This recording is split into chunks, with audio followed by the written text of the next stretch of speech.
All right, let's dive right in. We're talking about negotiation today. And look, whether you're trying to get a raise, buying a house, or, closing a massive business deal, we all do it.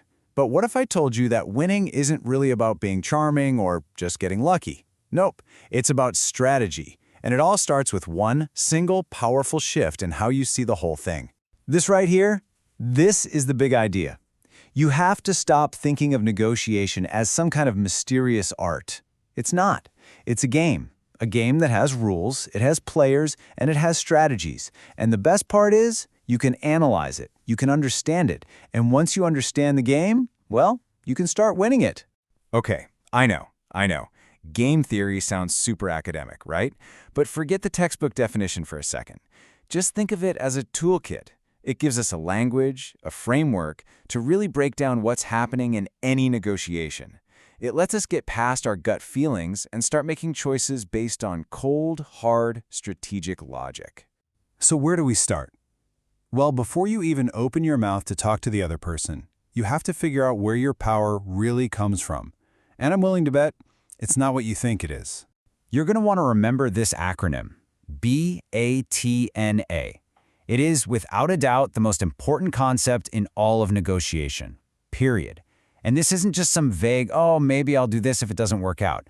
No, this is your concrete, fully formed, ready-to-launch plan B.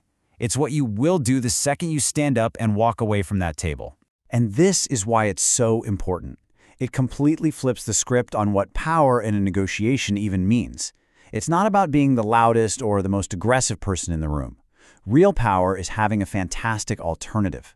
A strong BATNA gives you the confidence to stand your ground, to be assertive, and, this is crucial, it gives you the freedom to walk away from a bad deal.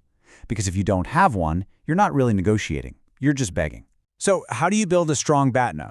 It's a pretty simple three-step process. First, you just brainstorm. Get a piece of paper and write down every single thing you could do if this deal completely collapses. Don't edit yourself, just get it all out. Second, you look at that list and you pick the top one or two most promising ideas and you actually work on them. You make them better. Go get that other job offer, find that other supplier, get a real quote from another company. And finally, step 3, you pick the single best, most realistic option from your improved list. And boom, that's your BATNA. Okay, so you've built your foundation of power. You have a solid BATNA. What's next?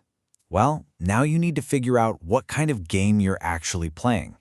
Is there a fixed amount of stuff on the table to be divided up? Or is there a way to, make the whole pie bigger for everyone? This brings us to the two basic types of games. Over on the left, you've got your zero-sum game. This is the fixed pie. The classic example is haggling over the price of a used car. Every single dollar you save is a dollar the seller loses. It's pure win-lose competition. But on the right, you have non-zero-sum games. This is where things get interesting. Here, it's actually possible for everybody to come out ahead. Think about a business partnership. If you work together, you can create way more value than either of you could on your own. It's win-win. And here's the real secret. Most people walk into a negotiation assuming it's a zero-sum fight over a fixed pie.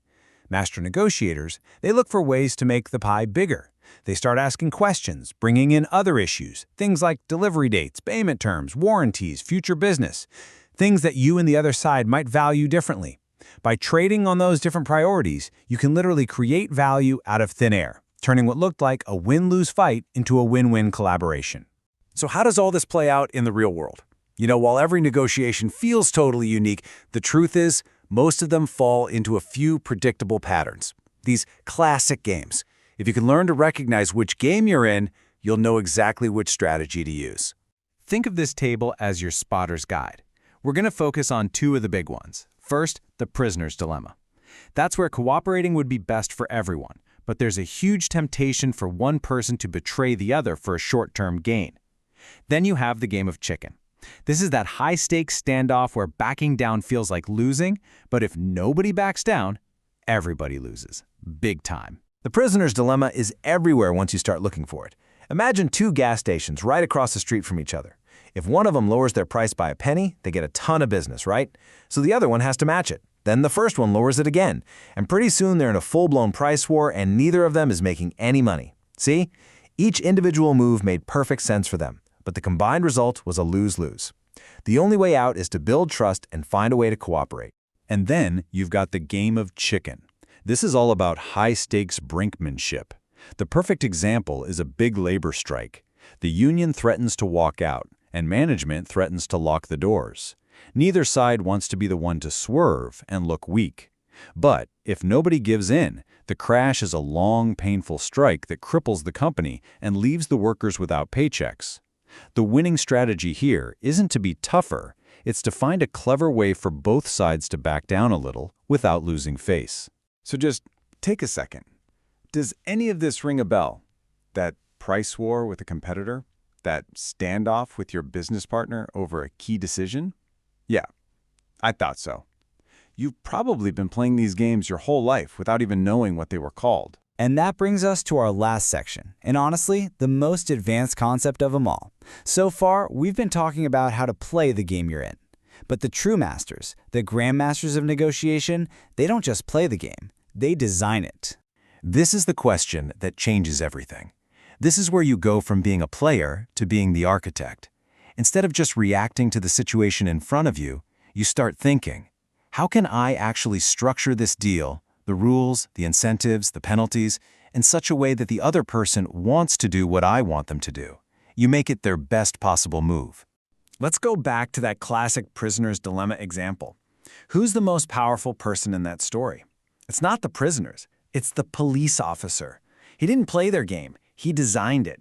By carefully setting up the sentences, the payoffs for cooperating or betraying, he created a situation where the most logical, rational choice for both prisoners was to confess. He engineered his own victory. And guess what? You can do this too in your own negotiations. You can shape the game using tools like these. You can make a public commitment, like a price-matching guarantee, that makes it pointless for your competitors to undercut you. You can make a threat more credible, like that union building a huge strike fund to show they can last. Or you can use promises and incentives, like a bonus for finishing a project early or a penalty for missing a deadline. All of these things change the math for the other side and guide them toward the outcome you want. So the next time you walk into a negotiation, I want you to ask yourself this one simple question. Are you there to just be a player, reacting to the moves someone else makes? Or are you going to be the game designer, the one who shapes the rules to get the outcome you're looking for? The choice is yours. Thanks for tuning in to The Explainer.